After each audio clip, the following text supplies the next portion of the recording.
To the Rotojoes Fantasy Football Podcast. Tonight we're doing our Thursday night football betting preview. Before we get started, some house cleaning. Saturday, normal love-hate show. Next Tuesday, going to do a weird, funky, way too early love-hate show mixed in with the betting stuff. We'll be in Vegas that weekend, so no pod that weekend. So, we're going to have everything condensed into one episode next week. It'll be really rough, but we're going to do it anyways. Are you ready? I'm ready. It's your first time. It's a good time. It's a very good time. You're going a day early before me, so you'll have a little bit of experience. Do you think you're going to throw up on the zip line? Hope not. Hope not. Pro tip, don't stand under it when we're walking. Just stay away. Yeah, that kind of goes without saying, I think. All right. But it's a good time. I'm really excited. We're really excited. We got 1 week from tomorrow, and we'll be going. So yeah, one week plus 1 day. It's nice because you leave. What time are you guys flying out? We leave at 11, so we'll be there at 11. So it's like you get an extra day. you're leaving at 11 a.m.? Here, yep, and then we'll be there at 11 a.m. Las Vegas time. Yeah, we're leaving at like 10 in the morning, 10:30. Like 10:30. Nice. All right, moving in. Thursday night football. We have Arizona -2 hosting the Saints. Both of these teams are 2-4. What's your outlook on both of these teams rest of the season before we even get into this game? Man, I'm just not a huge fan of either one of them, to be real honest. The Cardinals definitely have more talent on the roster, I feel like, but they are just not doing a whole lot with it. I think Kingsbury is kind of a cancer to that team, the way I really see it. Good offensive mind, but just his style hasn't really worked in the NFL. I don't really think it's going to. So he's in my mind the next guy that's gonna get shit canned. Could be week 8, could be the end of the year, but it's I feel it's inevitable that it's going to happen. They have too much invested in that roster to be that bad. They're aggressive with the moves that they make. Marlon Brown goes down, they go out and get, or Marquise Brown goes down, they go out and get Robbie Anderson. That's not going to solve the fucking problem. Not a bad trade-off. I think Robbie Anderson's a little underrated, but then again, you got to see it from a team perspective. That's not the kind of guy you really want on your team. Just being honest as far as morale and everything else goes. Because he was a little outspoken in New York too when he was there, and it's just the way it is. So in fairness, has that guy won more than 20 career games? Probably not. No. But then again, he's not really a game changer, so he can't really bitch about it. You know what I mean? Mm-hmm. He is not going to go out there and win a game. He's just never been that guy. Fast, but but yeah, the Cardinals, I think they get a big boost with DeAndre Hopkins coming back. Do I think it's enough to pilot them to a over 500 season? Probably not. I think to me, they're a team that's just going to go right below that and go sub 500, but not by a whole lot. And that's a big turnaround for them given where they're at. So the Saints, man, that team's kind of not doing very well.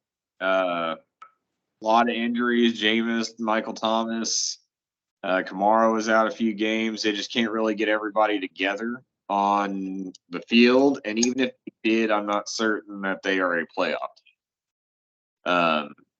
I think the outlook's kind of the same for them. I see them both, kind of finishing sub 500 by a little bit, missing the playoffs. Yeah, I agree for sure on Arizona. Cliff Kingsbury's bad. At best, he's a really good college offensive coordinator, but I'm not convinced he's even a college head coach. Just has Yeah. not managed the NFL level well. He didn't really manage the college level well at Texas Tech, at least. Not my favorite coach. I'm curious about Kyler in a real NFL offense because he'd either Good. thrive even more or he would get exposed, and there's no real in between. I do think a lot of his shortcomings come down to Cliff Kingsbury in the play calling, but it's hard to know until we see him with another guy at the helm. The Saints, I can see it going two ways this season. They either turn it around, get in the wild card, and they're just a tough play, or, yeah, they're sub 500. MT barely plays. Jameis doesn't really ever come back right. Maybe Andy Dalton ends up being the starter rest of the season. Like, that would not be a great outcome for this team. Their one thing that's good for them is that Tampa Bay's been bad. Atlanta's better than we thought, but not great. And Carolina's Carolina. So it's not like their division's a murderer's row, at least so far through the year. So maybe they sneak up on us. You just don't know. I think a lot of their success is going to come down to getting their guys healthy. Yeah, and that's a whole lot easier said than done. I mean, Michael Thomas, who knows what the fuck's going on with that foot at this point. I'm really surprised to see him out this week too, because I was pretty certain he got at least one limited session in last week. I know it's a short week, but I don't know.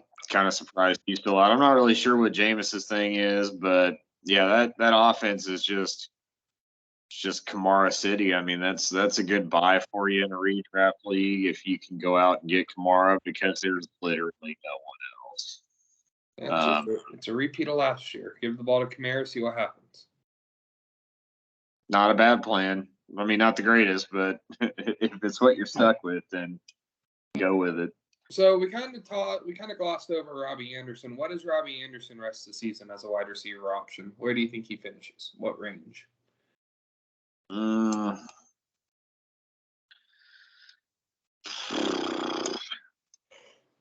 Top 30, but barely.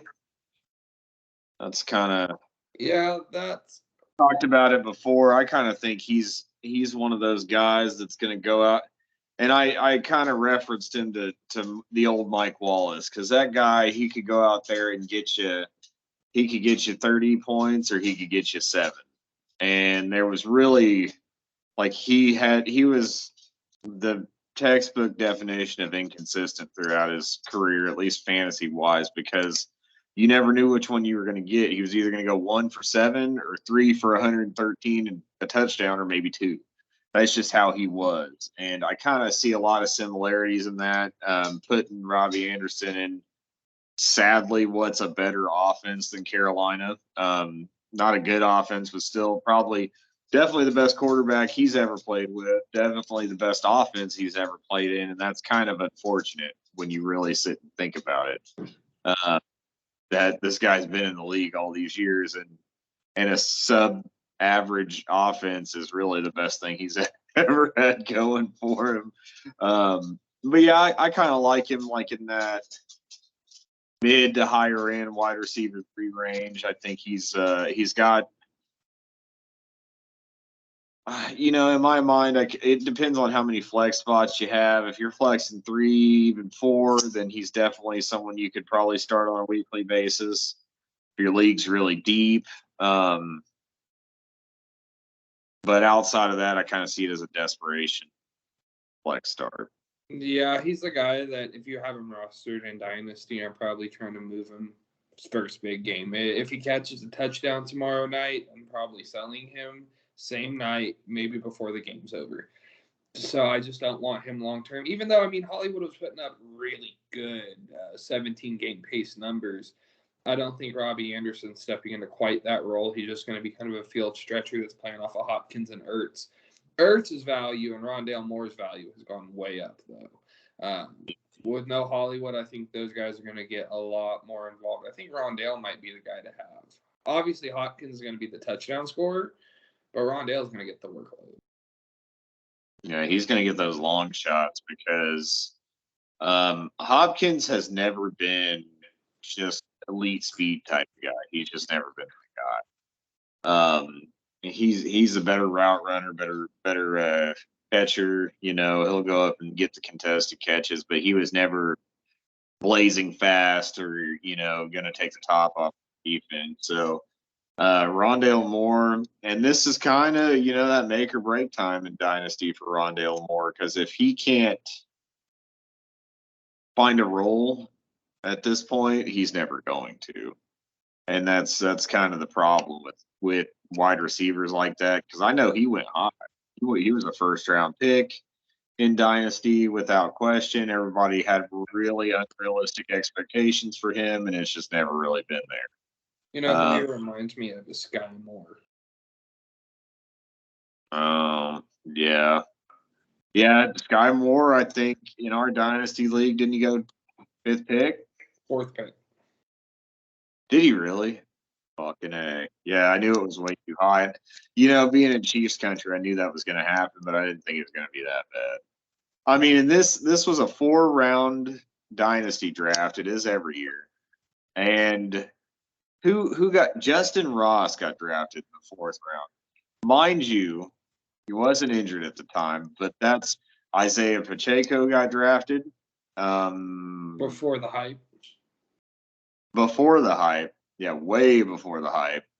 Like 3rd or 4th. So I knew that was going to happen. I mean, I knew he was going to get drafted really high, but yeah, and that might be a thing next year. Pacheco and maybe Justin Ross. I did like Justin Ross, but clearly not as much as someone else. Yeah, I wouldn't have drafted him. He's a good UDFA grab off the waiver wire, but wasn't a guy I would have been drafting in any round. All right, the line right now: Arizona -2.5, over under 44 points. Where are we at?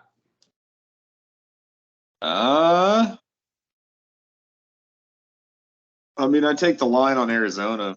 I think Arizona is going to pull it out. I don't think. Here's my biggest thing: Marshawn Lattimore's out this week. Confirmed out. Saw that a little bit ago. I think that opens a big door for DeAndre Hopkins if he doesn't have to deal with that. Just to be honest, over under 44.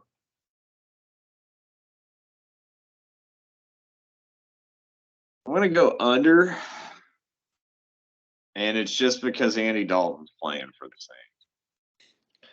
Yeah, I'm going. I like the under as well. I think I'd go under 40 points. Arizona's offense has been bad. New Orleans' offense has been less bad, but also bad. Andy Dalton's captain check down. He's going to take exactly what the defense gives him, and maybe that's enough to pull out a win. I think I like New Orleans +2, just because Arizona's that bad. I mean, Dennis Allen is probably going to give Kyler fits. Kyler has similar issues picking up blitz packages that like Lamar Jackson has, where if they're bearing down on him, he can't throw over the top very well. He'll just try to get out. I just don't like Arizona right now. It's more I'm lower on Arizona than I like the Saints. Andy Dalton's serviceable. He's won games in the league. It's not like even Cooper Rush, where I'm like really feeling like they're super limited. Kamara's going to have a huge game, and that might just be enough. And it may very well be enough. I think my thing is you see these quarterbacks like I think Andy Dalton. I can't think of one similar to that right now, but they play some years with a team, and then they enter the second phase of their career, which is pretty much like career backup after that point. They just really don't. Guys like Andy Dalton just don't. They hit that game manager phase. And the thing about a game manager is they'll manage the game even if they're losing. You know what I'm saying? Those are not the guys that are going to bring you back. So, I mean, do I think it's possible Arizona goes up there, gets a couple of quick scores? I think they have the personnel to do it. Yeah. And then the Saints are in trouble. So I think one of the keys to that game is going to be just don't let them get really 2 scores over, Andy Dalton ain't going to bring you back from that. I'm not even certain Kamara can bring you back from that, especially with that team as riddled as it is with injuries. I'd be really concerned if Arizona got up 14 on them. Yeah, I do agree. If Arizona gets up fast, it's over just because Andy Dalton is Andy Dalton. Real quick before we move on to parlays, do you think Joe Flacco should be starting at quarterback for the Jets? I do. Yeah, I'm that bandwagon. Joe Flacco just kind of got exiled once Lamar Jackson was a thing. So didn't he go? He played with the Jets. Where else did he go? He went some other places too. He went to the Broncos. The Eagles, remember? Eagles. Yeah, and he was just kind of a fill-in there. He went to the Broncos. And did he get had by Bridgewater, or was that already Drew Lock? That was Drew Lock. So he got had by Drew Lock. We see how that worked out. Then he went to New York, and then I think he got traded to Philly, and now he's back in New York. And honestly, the guy, you look at his draft mate, Matt Ryan, which one would you rather have right now? I'd rather have Joe Flacco. Now, he's not elite by any means, but I think he gives teams a better position to win. I mean, you got to look at Joe Flacco, in my mind, as probably one of the top 5, 6, probably backups in the league right now. Backup quarterbacks just generally don't win you a whole lot of games.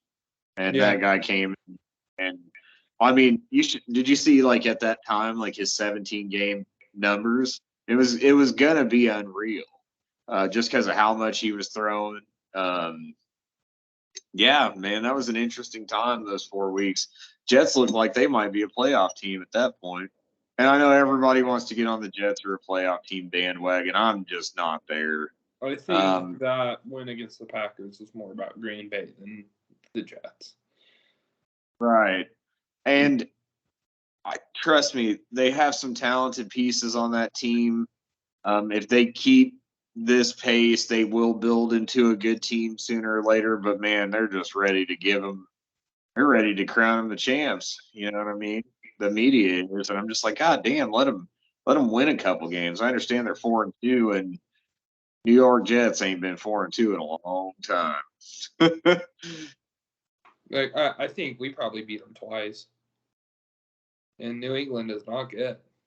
But Belichick was not Wilson. Playing really well defensively. That really makes up for how bad they are offensively.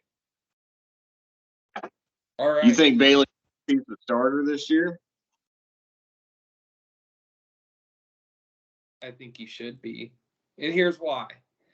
I know that Mac is not ever going to be an elite NFL quarterback. At his very best, he's a late career Matt Ryan. And that's if we're really lucky. That's right. Zappy probably isn't better than Mac Jones. However, the coaching staff trusts him more in the offense, you can tell. And it's easier to move off of him. If he's not the guy, we can tank, get an actual quarterback early in the draft, and then be done with it. And that's, I think, NFL teams like what New England's going to be until Belichick retires, which is we're always going to win at least 7 games. Right. Are like the same purgatory that middling NBA teams are in, where you're not in a high enough draft slot to get a real difference maker at the quarterback position, but you're not successful enough to get over the hump with these like middle first round draft picks.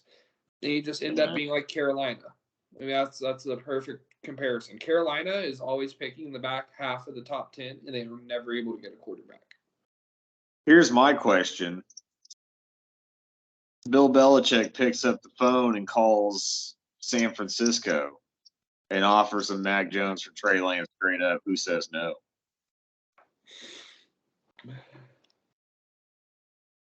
Yeah, I think that Kyle would want to do it. I bet Lynch says no. Yeah, I bet Kyle would want to do it But because I bet Mac Kyle would Jones, be like, say yes now before they change their mind. right? But I mean, you got to think about it. Mac Jones is the closest you're going to find to Jimmy Garoppolo at a young age. That's the way I see that one. I'm like, man, he loves Jimmy. That's the kind of guy for that offense, and I think it's a win on both sides. Yeah, I think Mac would do better with a coach like that. With this Patricia-led thing, he's not going to be able to. There's not enough structure for a guy like Mac Jones to succeed in an offense like this. I think Zappy legitimately doesn't really know what he's looking at, and because of that, he's playing better. And when other teams have film on him, I mean, I'm sure he comes back down to earth. I don't think he's like a world beater or anything, but again, purely just moving off of him quickly. Yeah. I mean, it's an interesting scenario. It would be the most Bill Belichick thing to do to have a first-round quarterback and still go with the rookie that on the fight. Where the hell did he even go to college? Western. So he went to Houston Baptist, and then his senior year he went to Western Kentucky. Western Kentucky. Wow. Okay. I mean, I guess it doesn't matter, but whatever. All right, parlay time. Your parlay for this game is a plus 800. You got Cardinals money line, Hopkins anytime touchdown, and Kamara over 69.5 rushing yards. So here's what I like even more about this one is I got that in before Marshawn Lattimore was out. I think two very solid bets this week are Hopkins anytime touchdown or an Ertz anytime touchdown. I just think they get the volume to where that's always going to be a good bet. Because Kyler Murray, he's very selective anymore about who he throws to, and Hopkins and Ertz are those guys. So for me, that was an easy one. I think he comes back strong. Arizona money line, like we were talking about before, I just like Arizona a little bit better, but it's real close. That one really could go either way, and I wouldn't be too terribly surprised. I'm just erring on the Cardinals because I think they got a little bit more to prove than the Saints do. So maybe they go out there and try to save Cliff's job. And then Kamara over 69 rushing yards. We kind of talked about that. His rushing lines, his receiving lines, his reception lines, I would take the over on all those. If there's anybody who I'm fairly certain is going to get in the end zone at least once each week, it's going to be Kamara. So you cannot go wrong, I don't think, with any of those lines for Kamara this week, really, and going forward until anyone does any better. Yeah, no, I have a lot of Kamara in mind. I like that a lot. I do think Hopkins finds the end zone, especially with no Lattimore. I think what he's lacking in down the field speed is made up for in the red zone with just like raw athleticism and size. He's huge, good hands, good 50-50 ball guy. Like that one a lot. Mine is a plus 900. I have Kamara over 4.5 receptions, over 1.5 New Orleans field goals, Kamara over 97.5 all-purpose yards, and then Rondale Moore over 4.5 receptions. So break it down. Kamara has had over 5 receptions in both of his games played with Andy Dalton. Dalton's a checkdown guy. We know that. Kamara's going to see the ball at least 5 or 6 times in the pass game, especially with no MT. And Landry, these short options in the receiving game for the Saints just are not there past Kamara. So we're going to see a big pass volume game going down to that 97.5 total Kamara yards. He's went over this in his last 2 games with Dalton as well. He has to be the whole offense with no MT. With MT in the game, they can kind of spread it out, do things a little bit differently. But as long as he's out, Kamara is going to be the guy. He's going to be the sole focus of the offense and the defense. But Arizona is just not good enough defensively to really do anything about that. New Orleans over 1.5 field goals, bad defense, plus Andy Dalton equals a lot of drives into opponent territory with not a lot of success. And they're playing in a dome, so weather's not a factor here. really like the field goal lines. Those are ones I like every week. I'll pick out 3 or 4 bad offenses and just go over 1.5 field goals. Sometimes you get plus 100 odds on them. So those are ones I like to target. Last one, Rondale Moore over 4.5 receptions. Last 2 games, 7 and 6 receptions. No Hollywood Brown. He's a scheme touches guy in a college offense, essentially. Getting a lot of jet sweeps, jet motion passes, bubble screens in general. Rondale's getting used a lot in low ADOT situations, easy catch situations. Against a good Saints defense, he should see quite a bit of work underneath just due to the fact that Kyler's not, even with no Lattimore, Kyler's not going to get the ball deep very often, especially in Robbie Anderson's first game. Yeah, I agree with that. I haven't really done enough research into the kicking data, but I do know those lines really beef up odds, and it's a good thing to know your stuff on. I'm just not going to pretend like I do when I really don't, but I like how that kicks it up quite a bit. As far as Rondale Moore, yeah, that's definitely a good one. I feel like he can definitely do that for him, and I think it's his time. So even though that would be kind of a high number if Marlon Brown was there, I like it where it's at right now. Like we said, anything Kamara based is money. Just it's too easy of a pick. I mean, Kamara anytime touchdown right now.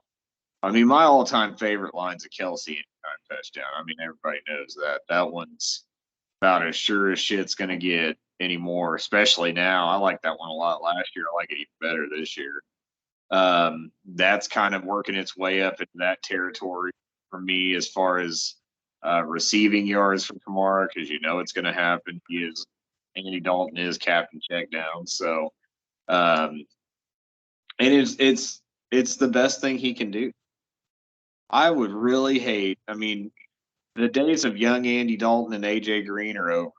You know what I mean? That's the best thing he can do is check it down, because I would really hate for him to try to start becoming a deep ball slinger at the stage in his career. But really, I don't even think the one who would hurt Kamara's receiving upside the most, I don't think it's Michael Thomas, because Michael Thomas isn't. It's Landry. Yeah, it's Landry. Landry's the one who would take a lot of receptions, but he's out too, isn't he? Yep. Yeah. Oh, I mean, Chris Olave, he's your deep guy. So, I mean, Kamara ain't going to get that far up the field before they get him the ball. So, yeah, as long as Landry's out, that's kind of the way I'm leaning too. So, all in all, great odds on that one. I definitely like it. If you guys watched last week, took my parlay last week, that one hit the bank. So, got to take my victory lap because I finally hit on one this year. At least one that we talked about. So yeah, only took 5. We both hit one. I hit a Chargers Chiefs one. You hit last week. We got to break this tie. All right. Anything else we want to hit on? No, man. Real quick. How do you feel about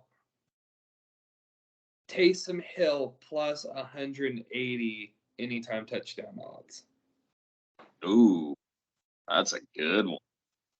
That's juicy just in itself. I mean, he's the guy that I feel like the odds makers gotta hate. They gotta hate that guy. Just as much as we all hate him in fantasy, they gotta fucking really hate him, because an anytime touchdown, he's just fucking. He could catch it. He could run. He's about the only guy at his position who you're like, yeah, he really might score every game, and he'll barely touch the ball sometimes, but he's gonna get used down in the red zone. He's one that I hate just from fantasy, because it's impossible. I mean, I know we talked a lot about this last week, but what the fuck? I mean, he's the tight end, 5, and he's only caught the ball once for like 4 yards or something. I mean, it's a little annoying, but just because you don't really know how to handle it from like a commissioner perspective. I don't know what the fuck to do. Someone every fucking time someone plays him and he blows up, that other person's messaging me. Why are we playing him in the tight end slot? I don't make the fucking rules, dude. I mean, I sleeper, I try to hit them up and they don't respond when I say, hey, why are we putting Taysom Hill as a tight end? They never respond. So I don't know, dude. That one's a little rough. But yeah, I love a Taysom Hill anytime touchdown. That one's pretty good too. All right, last thing, and we'll get out of here. Should Taysom Hill be the Saints' power back? Yes. I agree. I don't think Mark Ingram should play. I think it should be mostly Taysom. If they're within 5 yards, I'd probably just hand it off to Taysom Hill, see what happens. Now, Kamara, he's a little bit of a monster, but for whatever reason, Taysom Hill can just push that fucking pile. You see him do it all the time. Yeah. Yeah. White guy. I mean, not really what you'd look for in a power back, but you know. Anything else we want to hit on? Did you do the trade recap? No, should we? Yeah, we'll do that real fast. All right, in our Dynasty League, I am competing. I have a God Squad. We traded. I sent you Kenneth Gainwell, Javonte Williams, James Cook, and my whole 23 drafts. So first, second, third, and fourth round pick. Received back Michael Thomas and Jonathan Taylor. So I'll talk about it from my perspective first. I maybe overpaid a little bit, but where I'm at, I love Javonte. He's like one of my favorite runners in the NFL. I'm just scared he's going to get the J.K. Dobbins treatment of never really getting a full chance. And that knee injury, not like he can't come back from it, but it's just a gnarly one. It's not just a partially torn ACL. If I really want him again, I can buy low on him next year, is how I felt about that. James Cook, I like James Cook. It's just going to be a little bit, he's not paying off on my taxi squad. It kind of came down to that. And Kenneth Gainwell was just a throw in. At that point, you could have fucking you could have said any one of my bench guys who aren't ever going to play, and I would have disagreed because I wasn't going to fuck it up at that point over something stupid. I do whole that 23 too. draft, if I can limit the amount of mortgaging of my future that I'm doing to get a guy like Jonathan Taylor, I'll do it. I'd rather have, some people will tell you they'd rather have Bijan Robinson over Jonathan Taylor in a dynasty league. The deal is you've never seen Bijan play in the NFL. We all think he's going to work out. I love Bijan. I'd want him on every dynasty roster too. But there's a non-zero chance that he doesn't work out too. Jonathan Taylor is going to be a guy for the next 3 years who's going to be a top 5 running back in the NFL. Easy.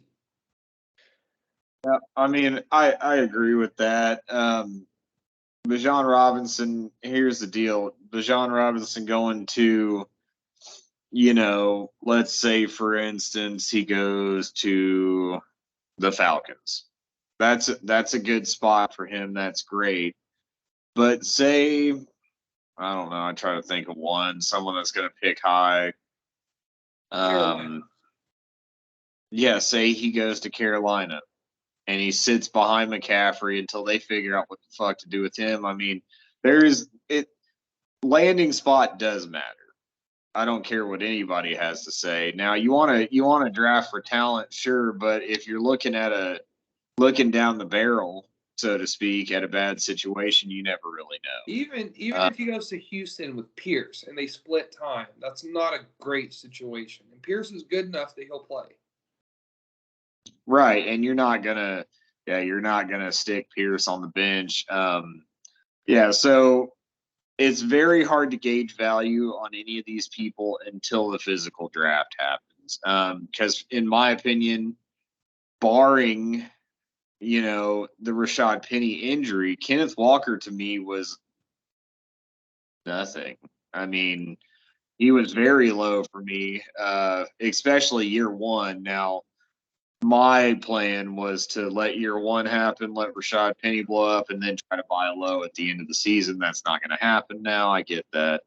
But my take on the trade, Jonathan Taylor, yeah, that was a hard one to let go. I'm kind of at that. Well, I won last week somehow.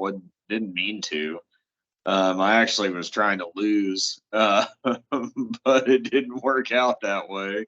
That was a hard one to trade. Ultimately, with Javonte, I knew I was really running a gamble there because he has like multiple ligaments torn in his knee. He's got a long road back. He might even be like a halfway through next season type of guy.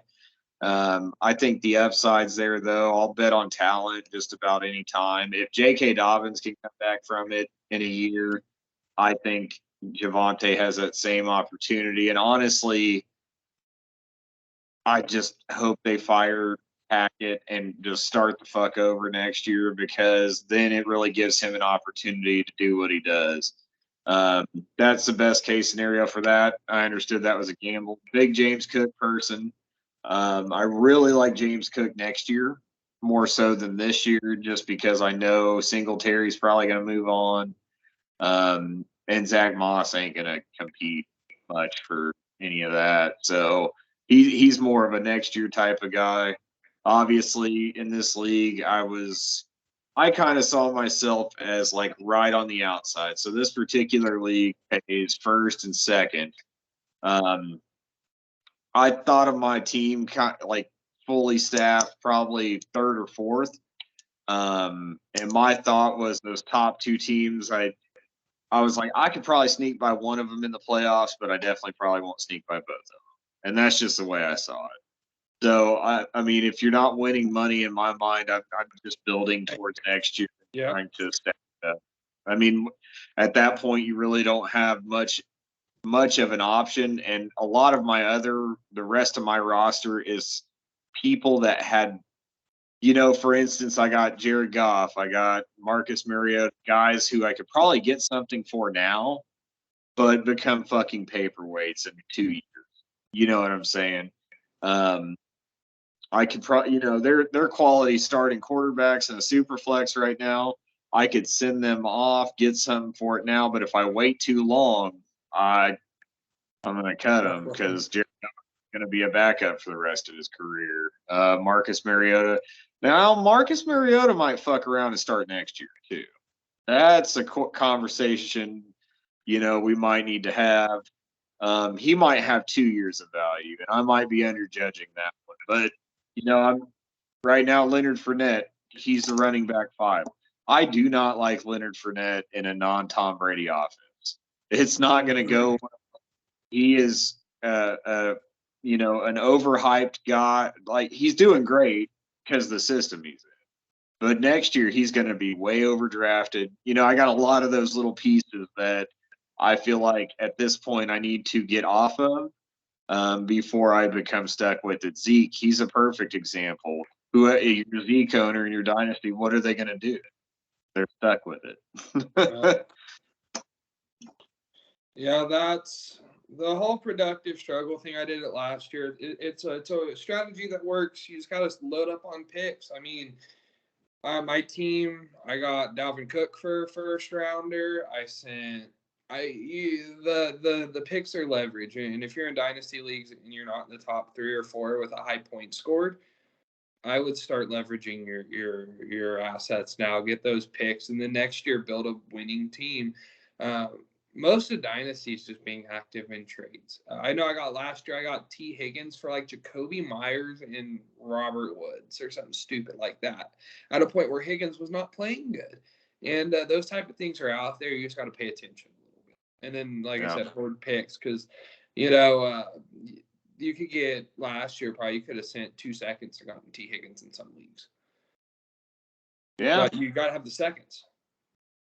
Yeah, you got to. And the thing is like once you get to that fuck it all point, is just stacking up on picks. And then it really doesn't even matter if you ever make those picks at the end of the day. You just need them as currency. Yeah, it is. It's the quickest way. And my wholehearted opinion, like our dynasty is a 12-team dynasty.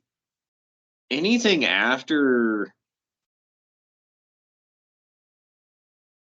definitely the 3rd and 4th round picks, I don't care if I ever make another one. And I get real antsy towards the end of the 2nd round. So top 16 to 18 picks are really all I'm concerned about. If I could, I have a 3rd and 2/4. If I could take all of that and make an early second out of it, I'd do it every day. Yep. Anything else we want to hit on? That's it, man. 1 week to go. Have a good day, guys. We'll see you guys back Saturday night. Good luck.